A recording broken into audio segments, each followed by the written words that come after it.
അങ്ങനെ നമുക്ക് നമ്മുടെ തിരുവനന്തപുരം യാത്ര തുടരാം.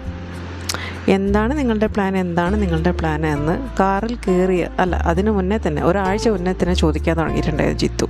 സത്യം പറഞ്ഞാൽ ഒരു പ്ലാനും ഇല്ലാണ്ട് തിരുവനന്തപുരം കാണാൻ ഇറങ്ങിയ രണ്ട് മഹാത്മാക്കളായിരുന്നു ഞാനും രേഷ്മയും. വരുന്നിടത്ത് വെച്ച് കാണാം എന്നതായിരുന്നു ഞങ്ങളുടെ ഈ യാത്രയുടെ മോട്ടോ തന്നെ.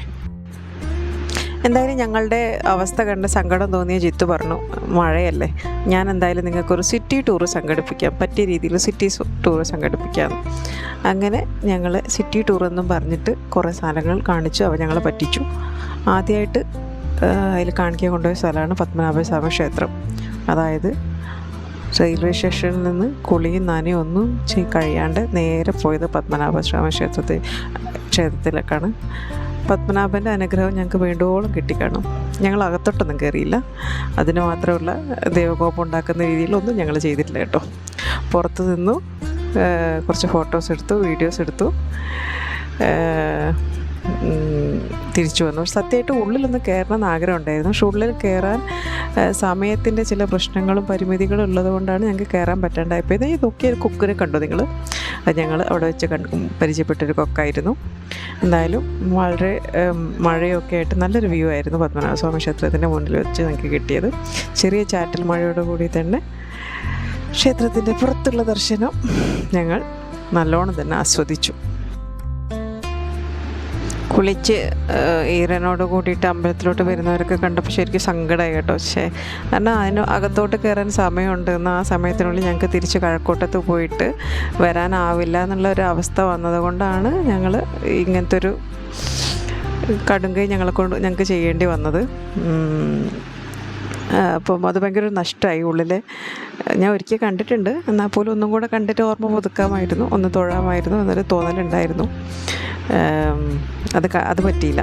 ഇനി അടുത്ത തവണ നോക്കാം. എന്തായാലും ഞങ്ങൾ കുറേ ഫോട്ടോസ് എടുത്തു.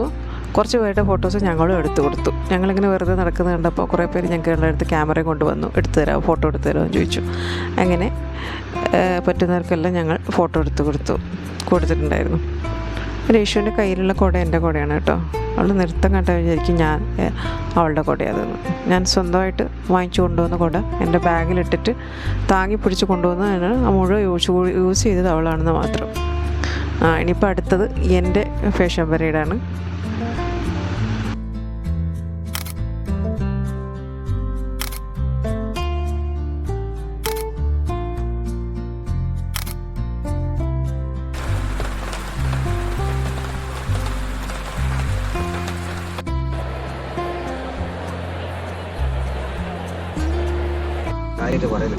ഗണപതി തൊട്ടപ്പുറം പള്ളി പറ്റുന്നുണ്ട്.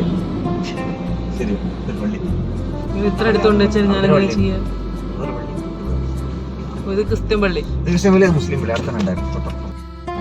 ഓണാവൂല അല്ലേ? എന്താണ്ട് അതിന്റെ മുന്നിൽ കൂടെ എത്തേണ്ടി ഇതാണ് നമ്മുടെ കേരള നിയമസഭ. കേരളത്തിലെ എല്ലാ സംഭവങ്ങളും തീരുമാനമാണ് മുന്നിൽ കൂടെ പോകും. എന്ത് തിരക്കാനുള്ളത്? ട്രെയിൻ ഓട്ടോറിക്ഷക്കാരൻ എന്ത് റെക്കോർഡ് നോക്കിയിരുന്നു. അല്ല, ഓൻ എൻ്റെ മാമൻ്റെ മോനാ. മോനെ കൊണ്ട് ഞാൻ എന്തും ചെയ്യിപ്പിക്കും.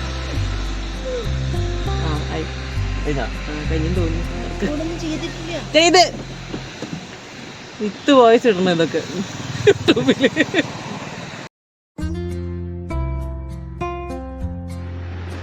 ഇതാണ് കഴക്കൂട്ടം സൈനിക സ്കൂള്. ഇവിടെ നമ്മുടെ പ്രശസ്തനായ പൃഥ്വിരാജ് മുതൽ ഇന്ന് നമ്മുടെ യാത്രയുടെ സാരഥിയാവാൻ പോകുന്ന മിസ്റ്റർ അരുൺ MP വരെ പഠിച്ച ഒരു സ്ഥലമാണ്, ഒരു വിശുദ്ധ സ്ഥാപനമാണ് ഇത്. അരുൺ എൻ്റെ കൂടെ വർക്ക് ചെയ്തിരുന്നു കുറച്ചു കാലം. ഇപ്പം തിരുവനന്തപുരത്ത് കിംസ് ഹോസ്പിറ്റൽ ആണ് ഉള്ളത്. പക്ഷേ അവനോട് വന്നത് കൊണ്ട് ഇപ്പോൾ ഏറ്റവും ഉപകാരപ്പെട്ടത് ഞങ്ങൾക്കാണ്. കാരണം ഇന്നവനാണ്, ഞാൻ പറഞ്ഞല്ലോ, ഇന്നവനാണ് ഞങ്ങളുടെ സാരഥി. കാറ് കൊണ്ട് ഇപ്പോൾ എത്തും.